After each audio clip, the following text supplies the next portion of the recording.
Hello, Mike. How you doing? Yeah, very well indeed. It's a bit of a chilly morning, but I can't see any rain, at least, out there, so hopefully it stays relatively fair. What time are you expecting the first big wheeled tractors to show up?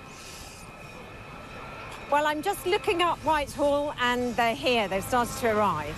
So we've got 2 miles of tractors coming in from the west alone, so prepare for quite a dramatic sight in London today. It's going to be very exciting, but also quite solemn as well, because we're facing real, we're facing the end of our industry unless we can manage to get Parliament to listen and stand up and do what is right for our countryside and our food security. Exactly right, and apparently there's a petition now circulating as well. I've had a note from Howard Cox, who says from the Fair Fuel campaign that there's a petition that's got, I think, around about 30,000 signatures so far. So I guess you'll be hoping that more people sign that as well. Yeah, we'd like everyone to sign petitions and definitely email their MPs, particularly if they're Labour MPs. We need, because it's such a large majority, we need to get the Labour Party to start focusing on the people that put them into office.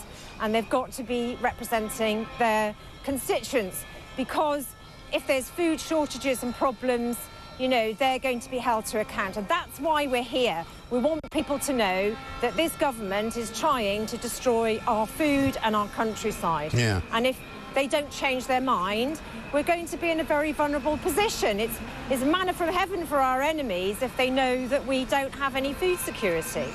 Do you think that there's any kind of response likely from the Labour government, having worked out that some of the things they've been doing over the past 5 months haven't exactly worked out terribly well? Do you think there's a chance you could persuade them that this particular manoeuvre is wrong?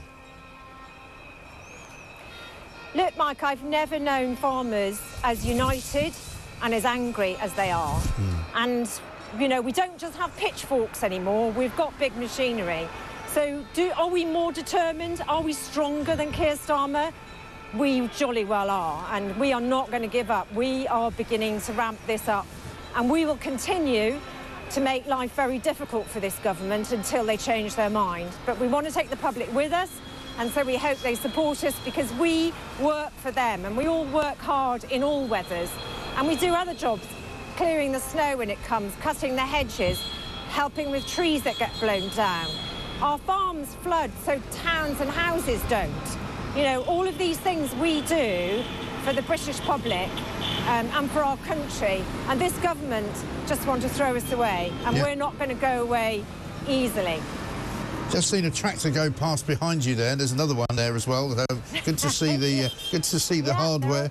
It's good to see the hardware. Yeah, I mean, I was talking to somebody just on Monday who said there was a bit of flooding over the weekend, and they wanted to pay their council tax actually to the local farmers rather than to the council, because it was the local farmers that were rescuing everybody and pulling people's cars out of the water.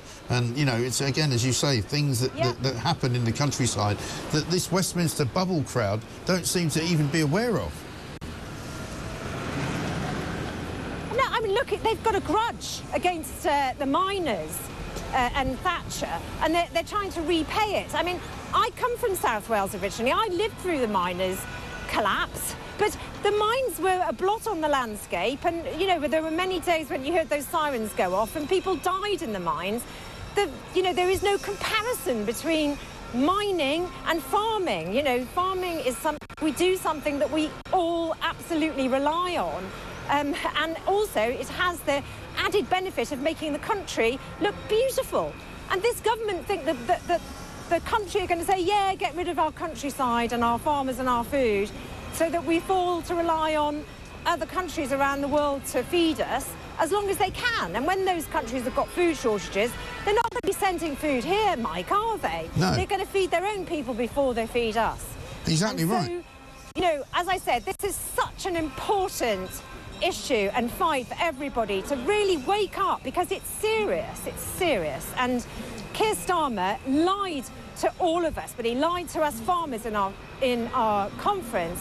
But he really is lying to the British public, he was there saying that Boris Johnson lied, and we know about Partygate was something. That pales into insignificance compared to removing our well-being and our food and our countryside and everything else, you know, and this just has to stop. They have to stop. So I'm determined, and I know many others that are working with us. There's going to be hundreds of tractors here today.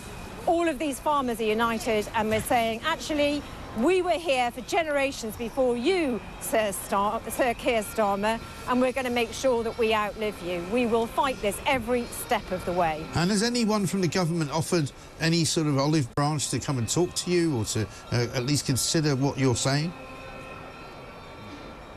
No, not to us personally, no. I know the organisers of the other event a few weeks ago, I think they might have met with them, but no, we haven't heard from them. And Daniel Zeitner, the farming minister, previously, I mean, he's got my phone number, he's attended some of our events when they were in opposition, and now there's absolute radio silence, and he's saying the opposite of what he was saying when they were in opposition. So it's not good. It's not good for our politics or trust in politics when we've got politicians just blatantly lying to us and using erroneous figures from the Treasury to get through what is really toxic, dangerous policy.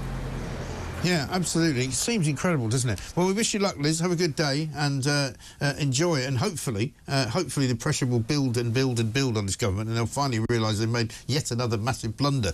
Liz Webster, there, founder of Save British Farming, live in Whitehall. If you're down there today, you can show your solidarity with the farmers. There they are. They're already lining up. All up tractors already in town. They're going to continue to come all the way through the morning and all the way through the rest of the day as well. No doubt there'll be a few speeches to listen to